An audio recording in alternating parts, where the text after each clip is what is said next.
モットチャンネルをご視聴いただいてありがとうございます。モットです。今回は型取り用のゲージ制作しました。このゲージは例えばこういったドライバーをスポンジにかたどってカットして収納したい場合、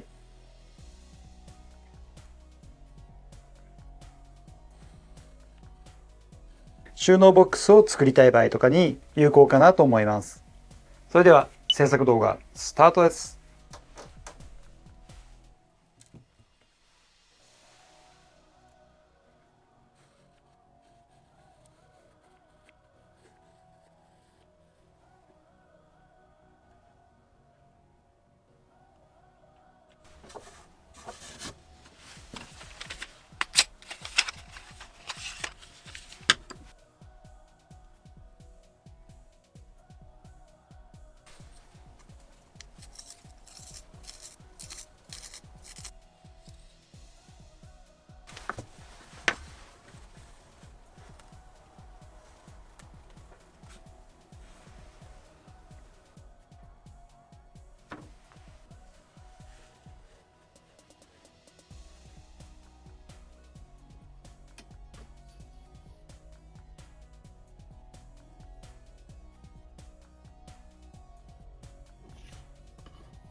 いかがだったでしょうか。